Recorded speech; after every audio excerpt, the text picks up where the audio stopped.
गन्ती अध्याय 21। काँसाको सर्प। नेगेबमा बस्ने आरदका कनानी राजाले इजरायलीहरू अटारिमको बाटो आउँदैछन् भन्ने जब खबर पाए, तब उनले इजरायलीहरूसँग लडाईँ गरे र तिनीहरूका कतिजनालाई कैद गरेर ल्याए। तब इजरायलीहरूले परमप्रभुमा यो भाकल गरेर भने, यदि तपाईले यी मानिसहरूलाई हाम्रा हातमा सुम्पिदिनु भयो भने हामी उनीहरूका सहरहरू बिल्कुलै नाश गरिदिनेछौँ। परमप्रभुले इजरायलीहरूको बिन्ती सुन्नुभयो र कनानीहरूलाई तिनीहरूका हातमा सुम्पिदिनुभयो। इजरायलीहरूले उनीहरू र उनीहरूका सहरहरूलाई पनि बिल्कुलै नष्ट गरिदिए। यसकारण त्यस ठाउँको नाउँ होरमा राखियो। तिनीहरू एदोम देशलाई फेरो मारेर जान भनी होर पर्वतबाट लाल समुद्रको बाटो भएर गए। तर यात्राको कारण मानिसहरू साह्रै अधीर बने। तब तिनीहरूले परमेश्वर र मूसाको विरुद्धमा यसो भन्न लागे, यस उजाड स्थानमा मर्न हामीलाई तपाईहरूले किन मिस्र देशबाट ल्याउनु भयो? यहाँ रोटी छैन, यहाँ पानी पनि छैन। यस तुच्छ खानेकुरादेखि त हामीलाई वाक्कै लागिसक्यो। तब परमप्रभुले ती मानिसहरूका बीचमा विषालु सर्पहरू पठाइदिनु भयो र सर्पले मानिसहरूलाई डसे र इजरायलीहरूका धेरैजना मरे। अनि मूसा कहाँ आएर मानिसहरूले भने, परमप्रभु र तपाईँको विरुद्धमा बोलेर हामीले पाप गरेका छौँ। उहाँले हामीबाट यी सर्पहरू हटाइदिउन् भनी परमप्रभुलाई प्रार्थना गर्नुहोस्। तब मूसाले ती मानिसहरूका निम्ति प्रार्थना गरे। परमप्रभुले मूसालाई भन्नुभयो, तैले विषालु सर्पको एउटा प्रतिमा बनाएर त्यसलाई एउटा खामामा झुन्ड्या। सर्पले डसेकाहरूले त्यसलाई हेरेपछि तिनीहरू बाँच्नेछन्। तब मूसाले एउटा काँसाको सर्प बनाएर त्यसलाई एउटा खामामा झुन्ड्याए। सर्पले डसेका सबैले काँसाको सर्पलाई हेरेपछि बाँचे। इजरायलीहरू योआबमा गएका। इजरायलीहरूले यात्रा गरेर ओबोतमा पाल टाँगे अनि ओबोतबाट यात्रा गरेर मोआबको सामुन्ने पूर्वतिर एइअबारिमको उजाड स्थानमा तिनीहरूले पाल टाँगे। त्यहाँबाट तिनीहरू यात्रा गरेर जेरेदको बेसीमा पाल टाँगे। त्यहाँबाट तिनीहरू यात्रा गरेर एमोरीहरूको सिमानाबाट निस्कने उजाड स्थानमा भएको अर्नोन खोलाको पारिपट्टि पाल टाँगे। अर्नोन खोला मोआबको सिमाना हो, जो मोआबी र एमोरीहरूका बीचमा पर्छ। यसकारण परमप्रभुका युद्धको पुस्तकमा यस्तो लेखिएको छ, सुपाको बाहेब र खोलाहरू र अर्नोनको खोला र बेसीका ओरालाहरू जो आर सहरतिर लागेर मोआबको सिमानासम्म गएको छ। त्यहाँबाट तिनीहरू बेओरमा गए। परमप्रभुले मूसालाई मानिसहरू जम्मा गर र तिनीहरूलाई पानी दिनेछु भन्नुभएको कुवा त्यही थियो। तब इजरायलीहरूले यो स्तुतिगान गरे, ए कुवा फुटेर निस्की त्यसको गीत गाओ, जुन कुवा राजकुमारीहरूले खनेका थिए अनि मानिसहरूका भारदारहरूले राजदण्ड र लौराले खनेका थिए। तब उजाड स्थानबाट निस्केर तिनीहरू मत्तानामा यात्रा गरे। मत्तानाबाट नहलिएलमा, नहलिएलबाट बमोतमा अनि बमोतबाट मोआबको मैदान भएको बेसीसम्म, अर्थात् उजाड स्थानदेखि नै पिसगाको फेदीसम्म यात्रा गरे। सिओन र ओग परास्त भएका। इजरायलीहरूले एमोरीहरूका राजा सिओन कहाँ यसो भनेर दूतहरू पठाए, हामीलाई तपाईँको देश भएर जान दिनुहोस्। हामी खेत कि दाखबारीतिर लाग्ने छैनौँ। हामी तपाईँको कुनै कुवाबाट पानी पिउने छैनौँ। तपाईँलाई सिमाना नकाटेसम्म हामी मूल बाटो भएर मात्र जानेछौँ। तर सिओनले इजरायलीहरूलाई आफ्नो सिमाना नाघेर जान दिएनन्। उनले आफ्ना सेना जम्मा गरे र उजाड स्थानको यहाँसम्म आएर इजरायलीहरूका विरुद्धमा लडाईँ गरे।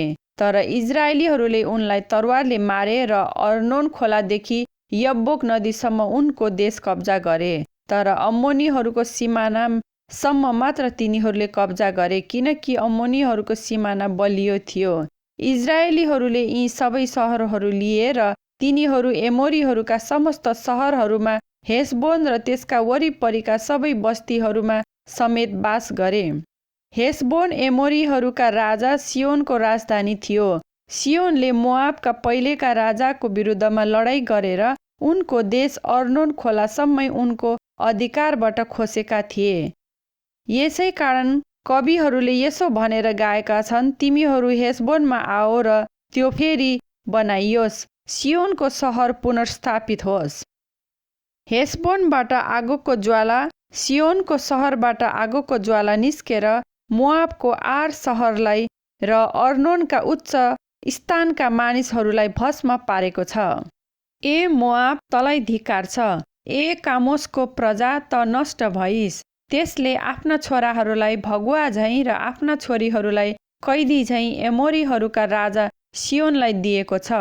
तर हामीहरूले उनीहरूलाई पराजित गरेका छौँ। हेसबोन चाहिँ दिबोनसम्मै नष्ट भयो र हामीले मेदबासम्म पुग्ने नोपालाई नाश गरेका छौँ।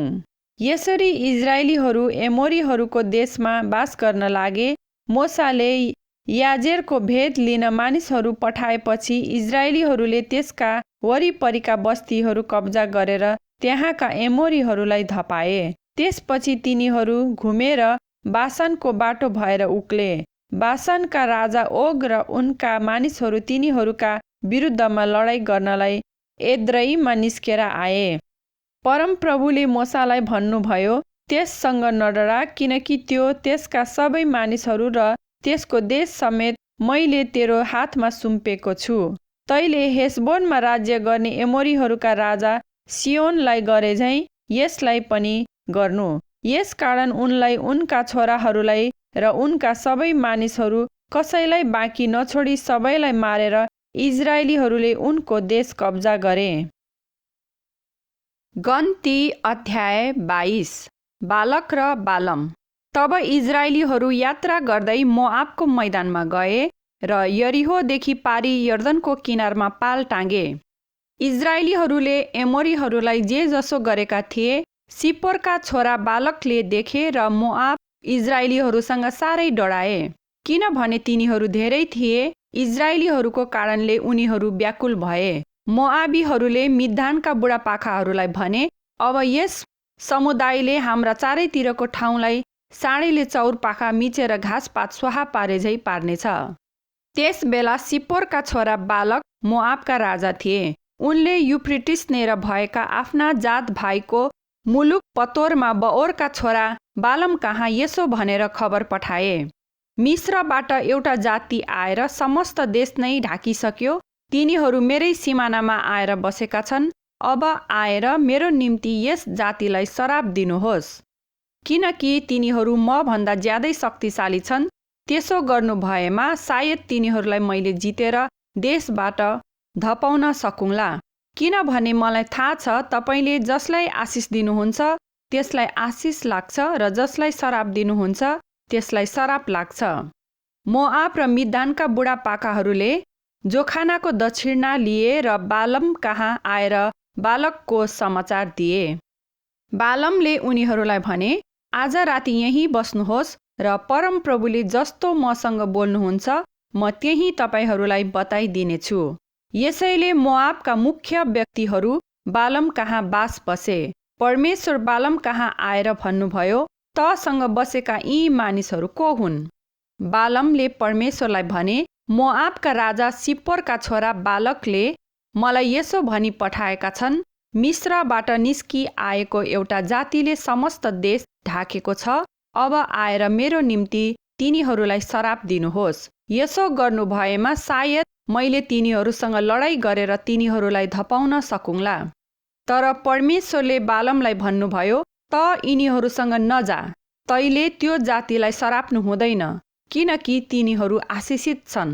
तब बालम बिहान सबेरै उठे र बालकका मुख्य व्यक्तिहरूलाई भने, तपाईहरू आफ्नो देशमा जानुहोस्, किनकि मलाई तपाईहरूका साथमा जान दिन परमप्रभुले इन्कार गर्नुभयो। अनि मोआबका मुख्य व्यक्तिहरू बालक कहाँ गएर भने, बालम हामीसित आउन राजी भएनन्। तब बालकले फेरि पनि धेरै र ती भन्दा ठुला दर्जाका व्यक्तिहरू पठाए।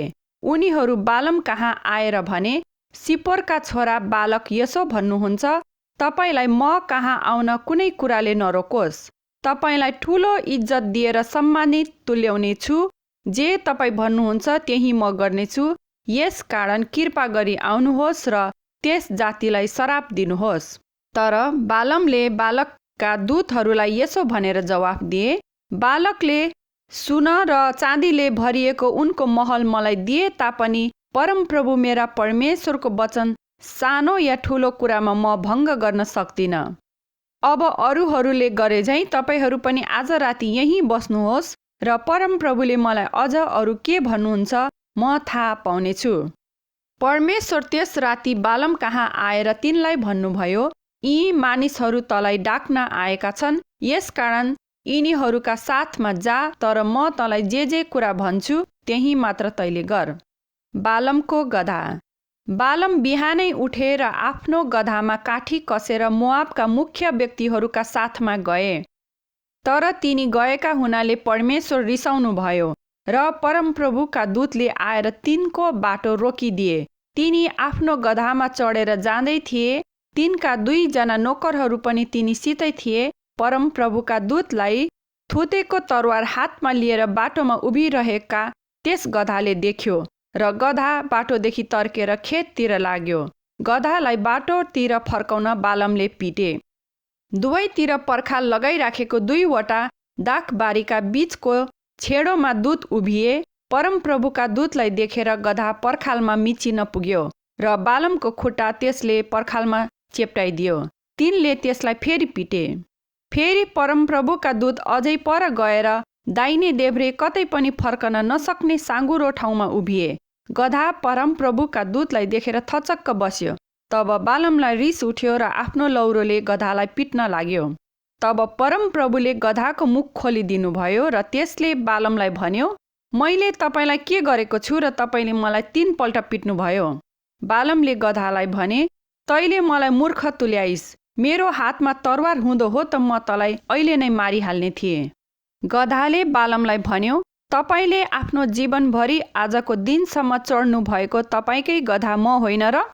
मैले कहिल्यै तपाईसित यस्तो गरेको थिएँ? अनि तिनले भने, गरिनस्।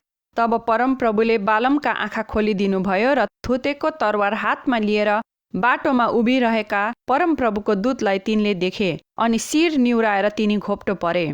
तब परमप्रभुका दूतले तिनलाई भने, तैले किन आफ्नो गधालाई 3 पल्ट हिर्काइस्? हेर, म तेरो बाटो छेक्न आएको छु, किनभने मेरो सामुन्ने त आफ्नै जिद्दीमा हिँड्दैछस्। त्यस गधाले मलाई देखेर अहिलेसम्म 3 पल्ट मेरो सामुबाट तर्क्यो। मबाट त्यो नतर्केको भए अहिलेसम्म म तँलाई मारिसक्ने थिएँ, तर त्यसलाई चाहिँ जीवितै छोड्ने थिएँ। बालमले परमप्रभुका दूतलाई भने, मैले पाप गरेको छु, मेरो बाटो छेकेर तपाईँ खडा हुनुभएको मलाई थाहा थिएन, यसकारण तपाईँको नजरमा यो बेठिक छ भने म फेरि फर्किजानेछु। परमप्रभुका दूतले बालमलाई भने, यी मानिसहरूसँग जा, तर म जे कुरा भन्छु त्यही मात्र तैले बोल। यसकारण बालम बालकका मुख्य व्यक्तिहरूका साथमा गए। बालकले बालम आएका कुरा सुनेर आफ्नो देशको छेउको अर्नोन सिमानामा भएको मोआबी सहरसम्मै तिनलाई भेट्न गए। बालकले बालमलाई भने, तपाईलाई मैले डाक्न मान्छे पठाएँ, तर तपाईँ किन म कहाँ आउनु भएन? तपाईँको इज्जत म बढाउन सक्ने थिइनँ र? तब बालमले बालकलाई भने, हेर्नुहोस्, अब म तपाईँ कहाँ आएको छु, केही कुरा बोल्ने शक्ति अहिले मसँग छैन। परमेश्वरले मलाई जे आज्ञा गर्नुहुन्छ त्यही मात्र मैले बोल्नुपर्छ। तब बालम बालकसित गए र तिनीहरू किर्यत हुसोतमा आए। बालकले साँडे र भेडा बलि गरेर बालम र उनीसित आएका मुख्य व्यक्तिहरूलाई दिए। भोलिपल्ट बिहान बालकले बालमलाई लिएर बमोत बालमा उक्लेर गए। त्यहाँबाट बालमले मानिसहरूको केही भागसम्म देखे। गन्ती अध्याय 23। बालमको पहिलो ईश्वर वाणी। बालमले बालकलाई भने, मेरो निम्ति 7 वटा वेदी बनाइदिनुहोस् अनि 7 वटा साँडे र 7 वटा भेडा तयार पारिदिनुहोस्। बालमले भने झैँ बालकले गरे। बालक र बालमले प्रत्येक वेदीमा 1-1 वटा साँडे र 1-1 वटा भेडा चढाए। बालमले बालकलाई भने, आफ्नो बलि लिएर उभिनुहोस्, अब म चाहिँ उतातिर जानेछु र सायद परमप्रभुले मलाई भेट गर्न आउनुहुन्छ होला। उहाँले मलाई जे जस्तो देखाउनुहुन्छ त्यो म तपाईलाई बताउनेछु। अनि तिनी उजाड स्थानतिर गए। परमेश्वरले बालमसित भेट गर्नुभयो अनि बालमले उहाँलाई भने, मैले 7वटा वेदी बनाएर तिनमा एउटा साँडे र एउटा भेडा चढाएको छु। परमप्रभुले बालमको मुखमा वचन हालिदिनुभयो र भन्नुभयो, बालक कहाँ फर्की गएर तैले भन्नुपर्ने कुरा यही हो। अनि तिनी बालक कहाँ फर्केर गए। यस बेला बालक चाहिँ मोआबका सारा मुख्य व्यक्तिहरूका साथ उनका बलिको सामुन्ने उभिरहेका थिए। तब बालमले यसरी आफ्नो ईश्वरवाणी दिए, आउनुहोस्, मेरो निम्ति याकुबलाई सराप्नुहोस्, आउनुहोस्, इजरायललाई धम्की दिनुहोस् भनी मोआबका राजा बालकले मलाई अरामबाट पूर्वका डाँडाहरूदेखि ल्याए। परमेश्वरले नै नसराप्नु भएका मैले कसरी सराप्नु? परमप्रभुले नै धम्की नदिनु भएकालाई मैले कसरी धम्की दिनु? चट्टानहरूका टुप्पाबाट म तिनीहरूलाई देख्दछु र डाँडाहरूबाट म तिनीहरूलाई हेर्दछु। हेर, त्यो त एक्लै बस्ने जाति हो, जसले अरू जातिहरूका बीचमा आफैलाई गन्दैन। याकुबको धुलो कसले गर्न सक्छ, अथवा इजरायलको चौथो हिस्साका गन्ती पनि कसले गर्न सक्ने? मेरो मृत्यु धर्मात्माको जस्तो होस् र मेरो अन्त तिनैको जस्तो होस्। तब बालकले बालमलाई भने, तपाईले मलाई के गर्नुभयो? मेरा शत्रुहरूलाई श्राप दिनलाई मैले तपाईलाई ल्याएँ, तर तपाईले त तिनीहरूलाई उल्टा आशिष पो दिनुभयो। तिनले जवाफमा भने, परमप्रभुले मलाई दिनुभएको वचन नै मैले बोल्नु पर्दैन र? बालमको दोस्रो ईश्वरवाणी। तब बालकले तिनलाई भने, कृपा गरी मसित अर्को ठाउँमा आउनुहोस्, त्यहाँदेखि तपाईले तिनीहरूलाई देख्नुहुनेछ। तपाईँ तिनीहरूको केही भाग मात्र देख्नुहुन्छ, तर तिनीहरू सबैलाई देख्नुहुन्न। तिनीहरूलाई त्यहीँबाट मेरो निम्ति श्राप दिनुहोस्। तब उनले तिनलाई पिसगाको टाकुरामा भएको सोफिमको खेतमा लगे र 7वटा वेदी बनाएर प्रत्येक वेदीमा 1-1वटा साँडे र 1-1वटा भेडा चढाए। बालमले बालकलाई भने, म परमप्रभुलाई भेट गर्न जाँदा तपाईँ चाहिँ यहाँ आफ्ना बलि लिएर उभिरहनुहोस्। परमप्रभुले बालमलाई भेट गर्नुभयो र तिनको मुखमा वचन हालिदिनुभयो र भन्नुभयो, बालक कहाँ फर्केर तैले भन्नुपर्ने कुरा यही हो। तब तिनी बालक कहाँ गए। बालक र उनीसँग भएका मोआबका मुख्य व्यक्तिहरू उनका बलिको नजिक उभिरहेका थिए। बालकले तिनलाई सोधे, परमप्रभुले के भन्नुभयो? तब बालमले यसरी आफ्नो ईश्वरवाणी दिए, ए बालक, उठेर सुन। ए सिप्पोरको छोरो, मेरो कुरामा कान थाप। परमेश्वर ढाट्नुहुन्न, कारण उहाँ मानिस हुनुहुन्न। उहाँले मन बदल्नुहुन्न, कारण उहाँ मान्छेको सन्तान हुनुहुन्न। उहाँले भन्नुभएपछि के त्यो गर्नुहुन्न र? अथवा उहाँले प्रतिज्ञा गर्नुभएपछि के त्यो पुरा गर्नुहुन्न र? हेर, मैले त आशिष दिने आज्ञा पाएको छु। उहाँले आशिष दिनुभएको छ र म त्यसलाई उल्टाउन सक्दिनँ। याकुबमा दुर्भाग्य देखिएको छैन, इजरायलमा विपद देखिएको छैन। परमप्रभु तिनीहरूका परमेश्वर तिनीहरूका साथ हुनुहुन्छ र राजाको जोय ध्वनि तिनीहरूका बीचमा छ। परमेश्वरले तिनीहरूलाई मिस्रबाट निकालेर ल्याउनु भएको छ। तिनीहरूको बल जङ्गली साँडेको जस्तो छ। निश्चय नै याकुबलाई लाग्ने कुनै टुनामुना छँदै छैन। इजरायलको विरुद्धमा कुनै जोखाना छैन। परमेश्वरले कस्तो विचित्रको कार्य गर्नुभएको छ भनी याकुब र इजरायलको विषयमा अब भनिनेछ। हेर, त्यो जाति सिंहनी झैँ उड्छ र झम्टन लागेको सिंह झैँ त्यो जुरुक्क उड्छ, जसले शिकार नखाउन्जेल र शिकारको रगत नपिउन्जेल आराम गर्ने छैन। तब बालकले बालमलाई भने, तिनीहरूलाई श्राप पनि नदिनुहोस् र आशिष पनि नदिनुहोस्। तर बालमले बालकलाई भने, परमप्रभु जे भन्नुहुन्छ त्यो मैले अवश्य गर्नुपर्ने छ भनेर मैले तपाईँलाई अघि नै भनेको थिइनँ। तब बालकले बालमलाई भने, आउनुहोस्, अब म तपाईँलाई अर्को ठाउँमा लैजानेछु। सायद त्यहाँबाट मेरो निम्ति तपाईँले तिनीहरूलाई श्राप दिने परमेश्वरको इच्छा हुन्छ कि? अनि बालकले बालमलाई पोरको टाकुरामा लगे, जहाँबाट उजाड स्थान देखियो। तब बालमले बालकलाई भने, मेरो निम्ति यहाँ 7वटा वेदी बनाएर 7वटा साँडे र 7वटा भेडाहरू तयार गरिदिनुहोस्।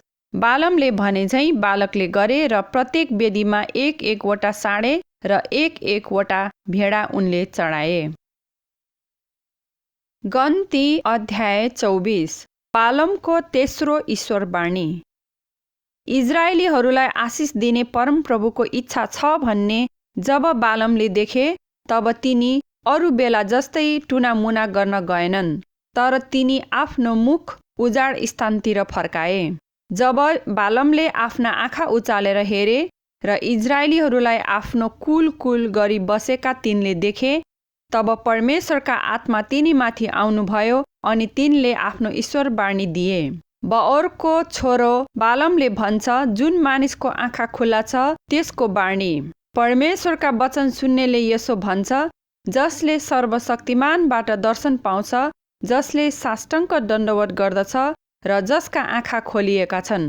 हे याकुब, तिम्रा पालहरू, हे इजरायल, तिम्रा वासस्थानहरू कति राम्रा। ती उपत्यका झैँ फैलिएका छन्, खोलाका किनारका बगैँचा झैँ परमप्रभुले रोप्नु भएका एलवाहरू जस्ता, पानी नेरका देवदारूहरू जस्ता फैलिएका छन्। तिनका गाग्राहरूबाट पानी भरिएर पोखिनेछ अनि तिनको बिउले प्रचुर पानी पाउनेछ। तिनीहरूका राजा अगाग भन्दा पनि महान हुनेछन् अनि तिनीहरूको राज्य समृद्ध बनाइनेछ। परमेश्वरले तिनीहरूलाई मिस्रबाट निकालेर ल्याउनुभयो। तिनीहरूको शक्ति जङ्गली साँडेको जस्तै छ। तिनीहरूको आफ्ना विरोधी जातिहरूलाई निल्नेछन् र उनीहरूको हड्डी चुर पारेर फोर्नेछन्। आफ्ना बाणहरूले उनीहरूलाई छेडेर मार्नेछन्। तिनीहरू सिंह झैँ लेटिरहन्छन् अनि सिंहनी झैँ। तिनीहरूलाई कसले उठाउने? तिमीहरूलाई आशिष दिने हरेक आशिषित होस्, तिमीहरूलाई श्राप दिने हरेक श्रापित होस्। तब बालकलाई बालमसित रिस उठ्यो अनि जोरले आफ्ना हात ठठाएर बालमलाई भने, मेरा शत्रुहरूलाई श्राप दिनलाई मैले तपाईँलाई डाकेथे, तर हेर्नुहोस्, तपाईँले 3 पल्ट तिनीहरूलाई आशिष दिनुभयो। यसकारण अब तपाईँ आफ्नो ठाउँमा फर्किहाल्नुहोस्। तपाईँलाई ठुलो सम्मान दिने मैले विचार गरेको थिएँ, तर परमप्रभुले तपाईँलाई सम्मान प्राप्त गर्नदेखि रोक्नु भएको छ। बालमले बालकलाई भने, तपाईँले म कहाँ पठाउनु भएका दूतहरूलाई मैले भनेकै थिइनँ र? बालकले मलाई सुन र चाँदीले भरिएको आफ्नो महल दिए पनि परमप्रभुको वचन नाघेर मेरो आफ्नो खुसीले असल वा खराब गर्न सक्दिनँ। परमप्रभुले मलाई जे भन्नुहुन्छ त्यही म बोल्नेछु। अब म आफ्ना मानिसहरू कहाँ जान्छु, तर इजरायलीहरूले तपाईँका मानिसहरूलाई पछि के गर्नेछन् त्यो म तपाईँलाई बताउँछु। बालमको चौथो ईश्वरवाणी। तब तिनले यसरी आफ्नो ईश्वरवाणी दिए। बओरको छोरो बालम भन्छ, जुन मानिसको आँखा खुल्ला छ त्यसको वाणी। परमेश्वरका वचन सुन्नेले यसो भन्छ, जसले सर्वोच्चको ज्ञान जान्नेको, जसले सर्वशक्तिमानबाट दर्शन पाउँछ, जसले साष्टाङ्ग दण्डवत गर्दछ र जसका आँखा खोलिएका छन्। म उहाँलाई देख्छु तर अहिले त होइन, म उहाँलाई हेर्छु तर नजिकै त होइन। याकुबबाट एउटा तारा आउनेछ र इजरायलबाट एउटा राजदण्ड उदय हुनेछ।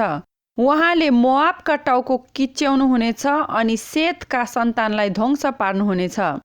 एदोम पराजित हुनेछ र त्यसको शत्रु सेयर पनि पराजित हुनेछ, तर इजरायल चाहिँ बलियो हुनेछ।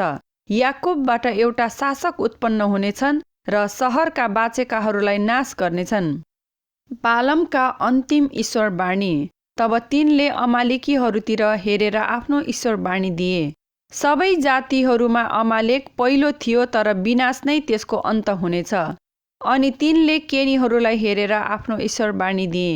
तिमीहरूको बस्ने ठाउँ सुरक्षित छ र तिमीहरूको गुण चट्टानमा बसालिएको छ, तर तिमी केनीहरू ध्वंस पारिनेछौ जब असुरले तिमीहरूलाई कैद गरेर लैजानेछ।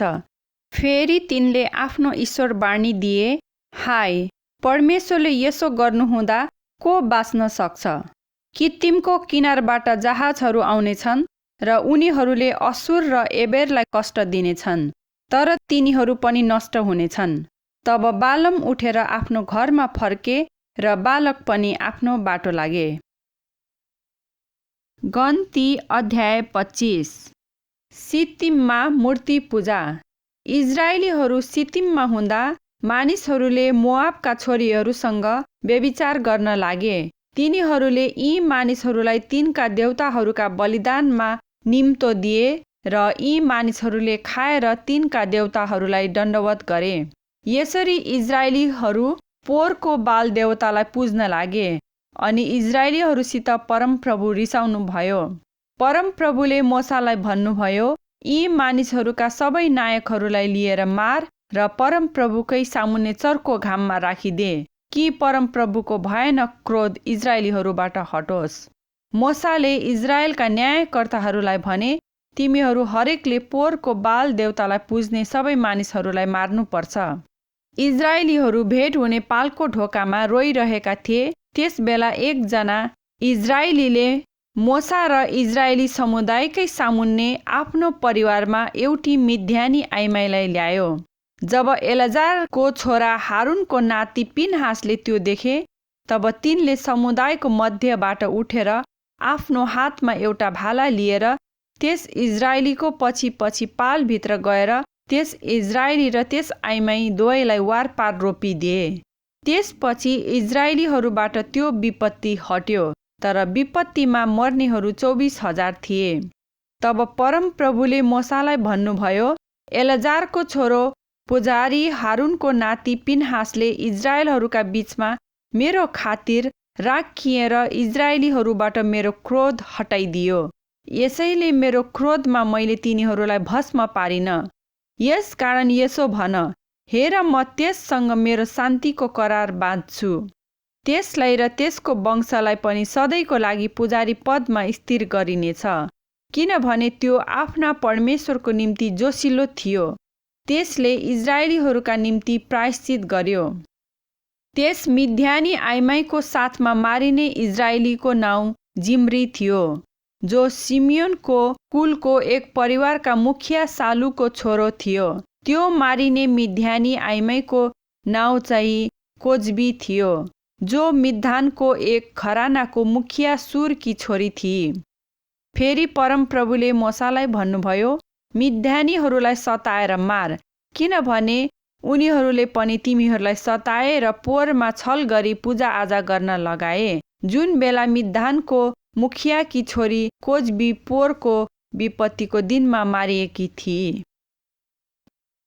गन्ती अध्याय 26। इजरायलीहरूको दोस्रो गन्ती। विपत्तिपछि परमप्रभुले मोसा र हारुन पुजारीका छोरा एलाजारलाई यसो भन्नुभयो, इजरायली समुदायबाट 20 वर्ष र उँभोका जतिजना लडाइँमा जान सक्छन्, तिनीहरूलाई आफ्नो परिवार अनुसार गन्ती गर। तब मोसा र एलाजार पुजारीले यरिहो पारी यर्दन नदीको किनारनेर मोआबको मैदानमा तिनीहरूलाई भेला गराएर यसो भने, परमेश्वरले मोसालाई आज्ञा गर्नुभए बमोजिम 20 वर्ष र उँभोका मानिसहरूको गन्ती गर। मिस्रबाट निस्केर आएका इजरायलीहरू यी नै हुन्। इजरायलका जेठा छोरा रुबेनका सन्तान, हनोकबाट हनोकीहरूको वंश, पल्लुबाट पल्लुईहरूको वंश, हेस्रोनबाट हेस्रोनीहरूको वंश, कर्मीबाट कर्मीहरूको वंश भए। रुबेनीहरूका वंशहरू यी नै हुन्।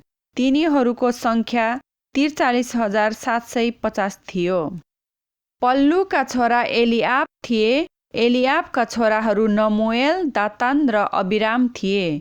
यिनीहरू तीनै दातान र अबिराम समुदायका पदाधिकारी हुन्, जो कोरहको दलमा मिसिएर मोसा र हारुनसँग झगडा गरेर परमप्रभुको विरुद्धमा उठेका थिए।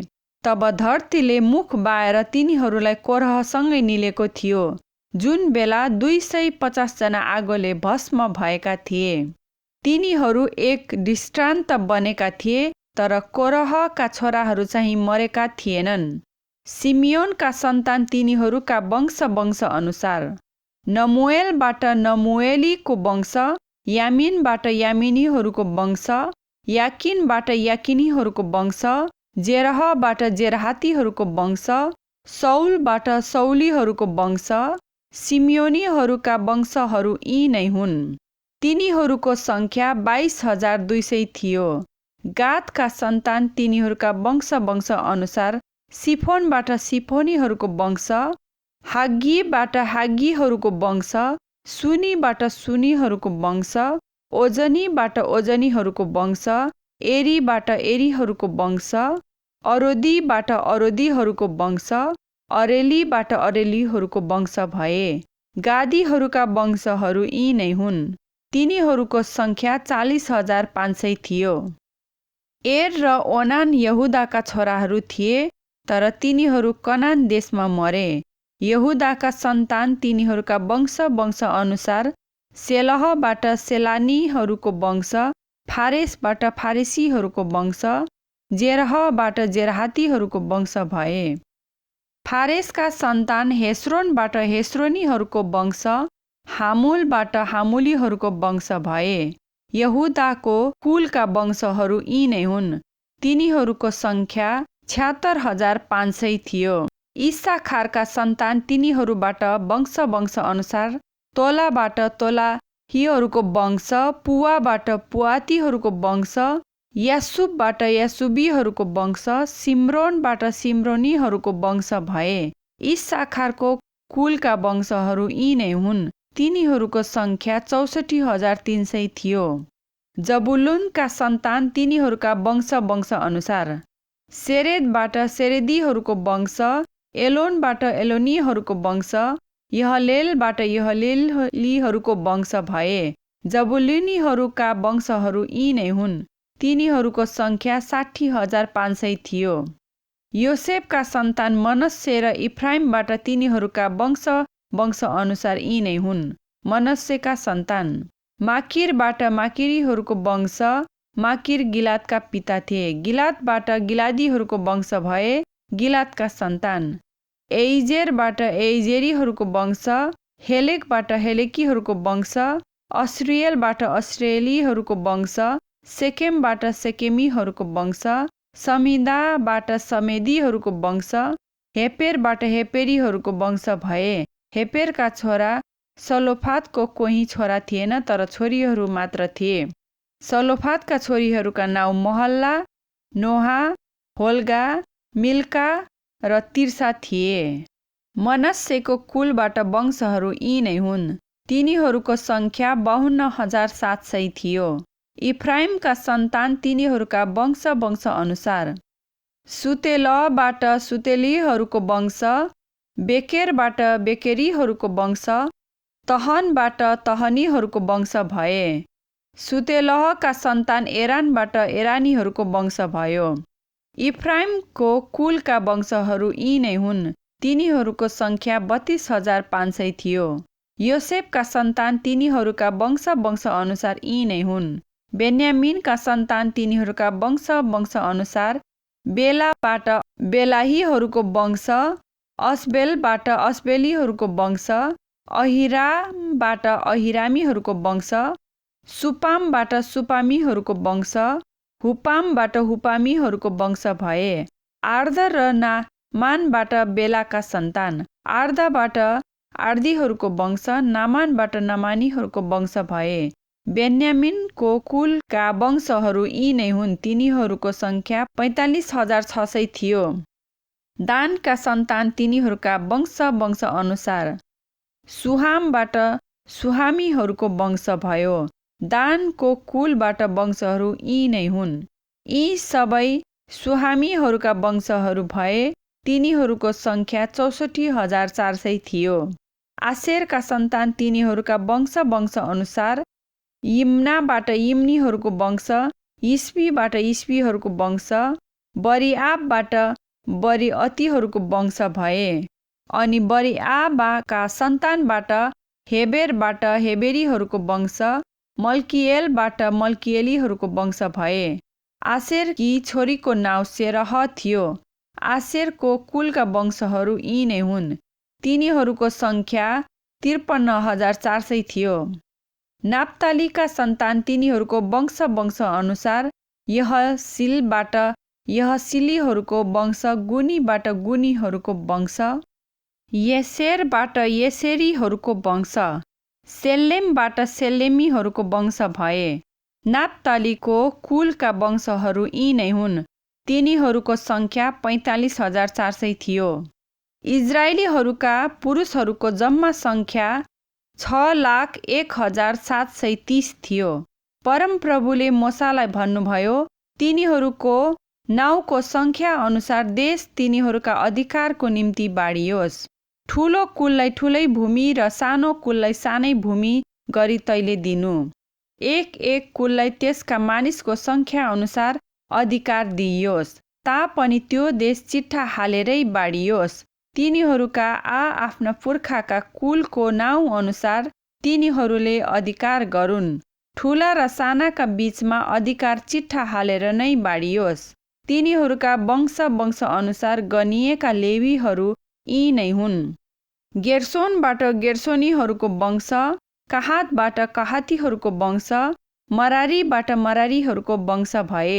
लेवीको कुलका वंशहरू यी पनि हुन्: लिब्नीहरूको वंश, हेब्रोनीहरूको वंश, महलीहरूको वंश, मुसीहरूको वंश, कोरहीहरूको वंश।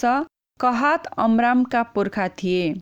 अमरामकी पत्नीको नाउँ योकेबेद थियो। तिनी चाहिँ लेवीको कुलबाट मिश्र देशमा जन्माएकी छोरी थिइन्। तिनले अमरामबाट हारुन, मोसा र तिनीहरूकी दिदी मिरियमलाई जन्माइन्। नादाब, अबिहु, एलजार र इत्तामार हारुनका छोराहरू थिए। तर नादाब र अबिहु चाहिँ परमप्रभुको सामु अन्य अग्निद्वारा बलि चढाउँदा मरेका थिए। 1 महिना र त्यसभन्दा माथिका लेवी पुरुषहरूको सङ्ख्या 23,000 थियो। तिनीहरू अरू इजरायलीहरूका साथमा गनिएका थिएनन्, किनभने इजरायलीहरूका बीचमा तिनीहरूलाई कुनै अधिकार दिइएको थिएन। मोसा र एलजार पुजारीहरूबाट गनिएका सबै यिनीहरू नै थिए। तिनीहरूले इजरायलीहरूलाई यरीहोदेखि पारी यर्दन नदीको किनारनेर मोआबको मैदानमा गनेका थिए।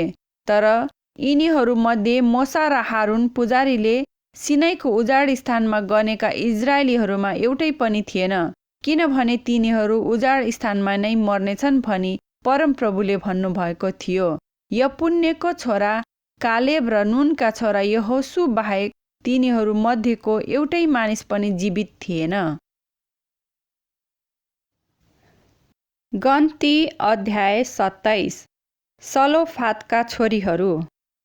योसेफका छोरा मनस्सेका वंशहरूमा भएका मनस्सेका जनाती, माकिरका पनाती, गिलादका नाती, हेपेरका छोरा सलोफादका छोरीहरू महला, नोहा, होग्ला, मिल्का र तिर्सा थिए।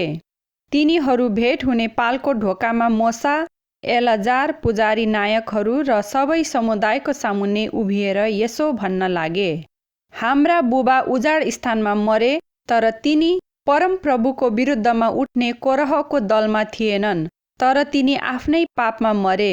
तिनका छोराहरू पनि थिएनन्। छोराहरू नहुँदैमा हाम्रा बुबाको आफ्नो वंशको नाउँ किन मासिने? हाम्रा बुबाका दाजुभाइहरूमा हामीलाई पनि सम्पत्ति दिनुहोस्। मोसाले तिनीहरूको मामिला परमप्रभु कहाँ ल्याए, अनि परमप्रभुले मोसालाई भन्नुभयो: सलोफादका छोरीहरूले उठाएको कुरा ठिकै हो। तैले तिनीहरूलाई तिनका बुबाका दाजुभाइहरूसँग अधिकार दिनु। तैले तिनीहरूलाई बुबाको उत्तराधिकारी बनाइदिनु। तैले इजरायलीहरूलाई भन, कुनै मानिस छोरा नभई मर्यो भने छोरीलाई नै उत्तराधिकारी बनाइदिनु। त्यसकी छोरी पनि छैन भने त्यसको अधिकार त्यसका दाजुभाइहरूलाई जाओस्। त्यसको दाजुभाइ पनि छैन भने त्यसको बाबुका दाजुभाइहरूलाई जाओस्। त्यसको बुबाको कुनै दाजुभाइ पनि छैन भने परिवारमा सबैभन्दा नजिकको साइनो पर्नेलाई त्यसको उत्तराधिकारी बनाइदिनु र त्यसले त्यो आफ्नो हकमा ल्याओस्। परमप्रभुले मोसालाई आज्ञा दिनुभए बमोजिम यो इजरायलको निम्ति धर्म विधान होस्। मोसाको मृत्यु अनि यहोशूको नियुक्ति। तब परमप्रभुले मोसालाई भन्नुभयो: त यो अबिराम पहाडमा उक्ली र मैले इजरायलीहरूलाई दिएको देश हेर। तैले त्यो देखेपछि त पनि तेरो दाजु हारुन झैँ आफ्ना मानिसहरूसँग मिल्न जानेछस्। किनभने जब सिनको उजाड स्थानमा भएका पानीहरूमा समुदाय मेरो विरुद्धमा उठेको थियो, तब तिमीहरू दुवैले तिनीहरूका सामु मेरो पवित्रताको कदर नगरेर मेरो आज्ञा भङ्ग गरेका थियौ। यो घटना सिनको उजाड स्थानमा भएको मेरिबा कादेशका पानीहरूमा भएको थियो। मोसाले परमप्रभुलाई भने, सारा मानव जातिका आत्माका परमप्रभु परमेश्वरबाट नै यस समुदायमाथि एकजना मानिस नियुक्त होस्, जो तिनीहरूका अघि बाहिर जाने र भित्र आउने होस्। जसले तिनीहरूलाई अगुवाई गरेर लैजानेछ र तिनीहरूलाई भित्र ल्याउनेछ। यसरी परमप्रभुका मानिसहरू गोठालो नभएका भेडाहरू झैँ नहुन्। परमप्रभुले मोसालाई भन्नुभयो, आत्मा भएको नुनको छोरो यहोशूलाई तैले लिएर त्यसमाथि तेरो हात राख र त्यसलाई एलाजार पुजारी र सारा समुदायको सामुन्ने खडा गर। तिनीहरूको नजरकै सामु त्यसलाई यो दायित्व सुम्पिदे। तैले त्यसलाई तेरो अख्तियारबाट केही दे र सारा इजरायली समुदायले त्यसको हुकुम पालन गरोस्। त्यो एलाजार पुजारी कहाँ आउने गरोस् र एलाजारले चाहिँ परमप्रभुको सामु उरिमद्वारा फैसला लिएर त्यसलाई बताउने गरोस्। यहोशूकै हुकुम बमोजिम सारा इजरायलीहरू त्यससँगै आउने र जाने गरून्। तब परमप्रभुले तिनलाई आज्ञा गर्नुभए अनुसार मोसाले गरे। तिनले यहोशूलाई लिएर एलाजार पुजारी र सारा समुदायको सामुन्ने खडा गराए। परमप्रभुले मोसाद्वारा आज्ञा गर्नुभए झैँ तिनले आफ्नो हात उनीमाथि राखे र उनलाई आफ्नो कामको दायित्व सुम्पे।